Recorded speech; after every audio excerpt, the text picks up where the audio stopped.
Senin 1 April 2024, Dewan Perwakilan Rakyat Daerah Kota Madiun menggelar rapat paripurna dengan dihadiri jajaran pimpinan DPRD dan anggota Dewan, serta Wali Kota bersama Wakil Wali Kota Madiun, segenap Forkopimda, juga perwakilan OPD terkait. Digelar di ruang rapat paripurna, agenda kali ini adalah penyampaian rekomendasi DPRD atas laporan keterangan pertanggungjawaban atau LKPJ Wali Kota Madiun tahun anggaran 2023. Dalam rapat paripurna sebelumnya, dijabarkan sejumlah capaian kinerja dan program yang dilaksanakan pemerintah Kota Madiun selama tahun anggaran 2023. Dalam evaluasi terhadap dokumen nota pengantar LKPJ Wali Kota tahun anggaran 2023, ditemukan bahwa sebagian besar indikator tujuan dalam RPJMD telah tercapai atau melampaui target. Namun, ada dua indikator yang tidak mencapai target, yakni Indeks Pembangunan Ekonomi Inklusif dan Indeks Pemerataan Kesejahteraan dan Stabilitas Kehidupan Sosial Masyarakat. Sejumlah OPD kemudian diminta untuk menganalisa penyebab berbagai indikator dan sasaran pembangunan yang tidak mencapai target, serta mendorong pemerintah daerah tetap mempertahankan kebijakan yang bertujuan untuk meningkatkan pendapatan dan serapan belanja daerah. Berikut cuplikan rekomendasi LKPJ dari legislatif yang disampaikan oleh anggota DPRD. Rekomendasi perbaikan manajemen keuangan daerah. Pelajaran penting tata kelola keuangan daerah selama 20 tahun ekonomi daerah 2004 menunjukkan bahwa pengelolaan keuangan daerah yang transparan dan akuntabel akan menjamin pembiayaan pembangunan daerah yang efisien dan efektif.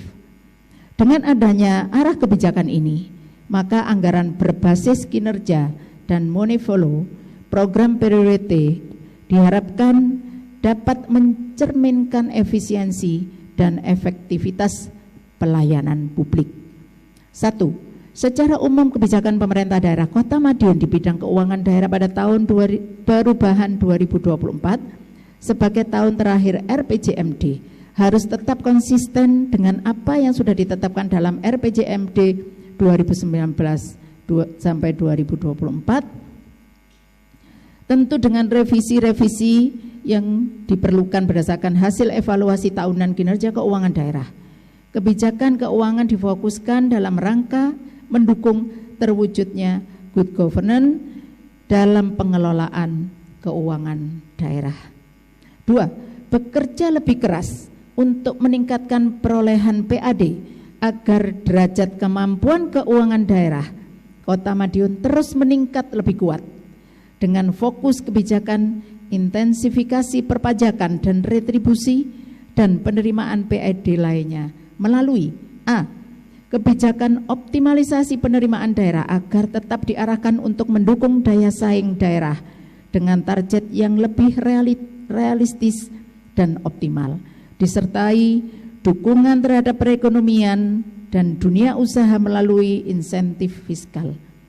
Di samping itu juga peningkatan belanja daerah yang berkualitas dilaksanakan melalui penajaman belanja barang dan penguatan belanja modal untuk semakin fokus pada program produktif dan mendorong pertumbuhan ekonomi dan perbaikan pelayanan dasar.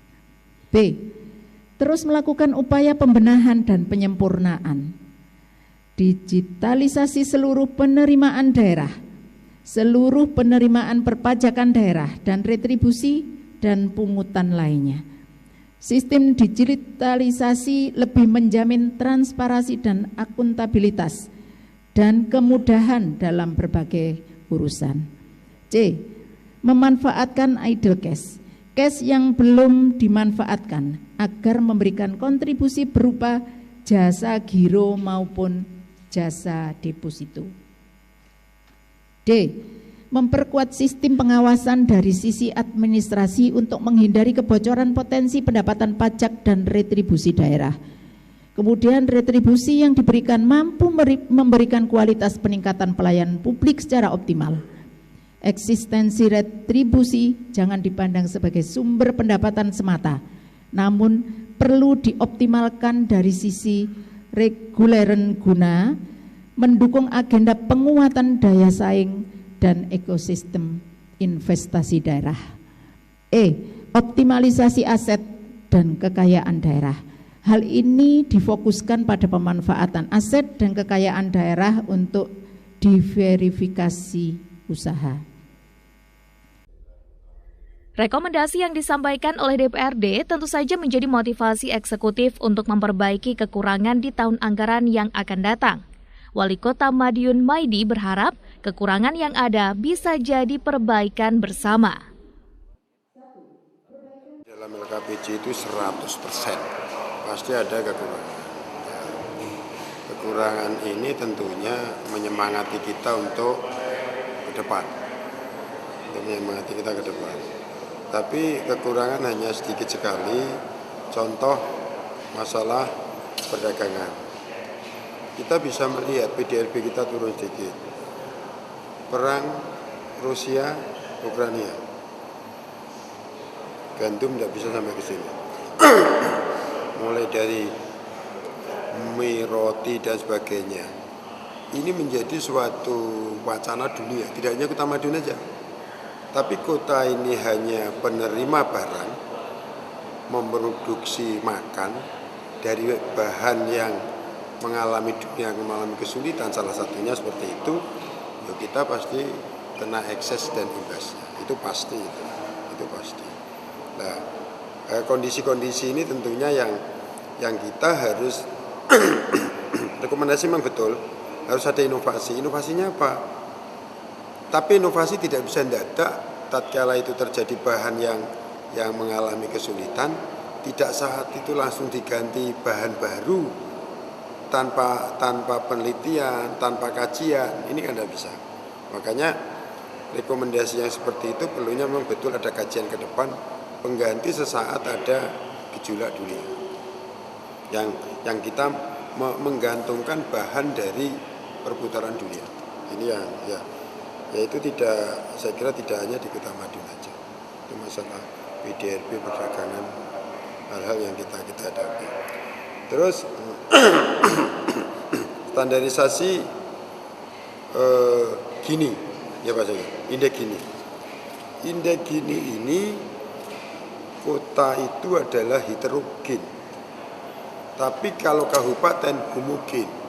Homogen itu begini. Ini standarisasi kesejahteraan itu akan merata, meningkat.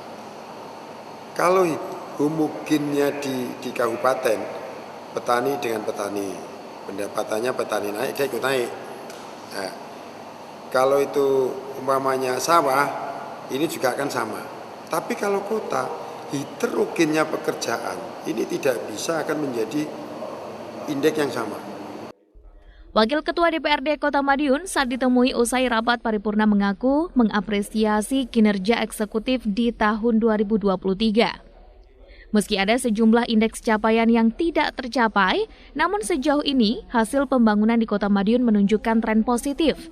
Ia pun mendorong legislatif bersama eksekutif dan yudikatif terus bersinergi menjalankan roda pemerintahan yang membawa kesejahteraan untuk masyarakatnya.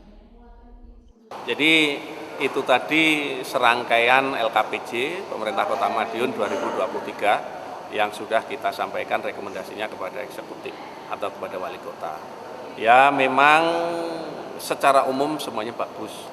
Ada beberapa catatan atau rekomendasi, itu bukan semata-mata menjadi kewajiban eksekutif, tapi legislatif juga harus punya atensi bagaimana upaya kita bersama-sama untuk mendongkrak dari apa yang tadi belum bisa berhasil secara maksimal. Tetapi secara umum memang IPM termasuk itu 83, sekian itu sudah menyamai kota Surabaya, kota Malang. Kita itu sudah wajib bersyukur. Ya, memang tidak ada sesuatu yang paling sempurna kecuali milik Allah Subhanahu wa taala. Tapi kita terus berupaya dari apa yang dirasa masih kurang ini terus kita tingkatkan ke depan dan seterusnya. Nah itu semua dibutuhkan saling koordinasi di antara kita. Jadi ada eksekutif, legislatif, termasuk teman-teman yang ada di yudikatif. Karena tanpa dukungan yudikatif juga nonsen pembangunan di Kota Madiun ini bisa berjalan dengan baik. Saya kira itu stressingnya, tetap optimis, ke depan harus lebih baik. Dalam LKPJ Wali Kota tahun 2023 tercatat bahwa indeks pembangunan ekonomi inklusif tercapai 99,7% atau terrealisasi 6,87% dari target 6,89%. Indeks Gini tercapai 73,56% atau terrealisasi 0,329 dari target 0,416. Indeks inovasi daerah tercapai 90,10% atau terrealisasi 52,62 dari target 58,4. Indeks persentase pertumbuhan PDRB sektor perdagangan tercapai 55,11% atau terrealisasi 5,60 dari target 10,16. Andi Hertana, Madiun, Sakti TV.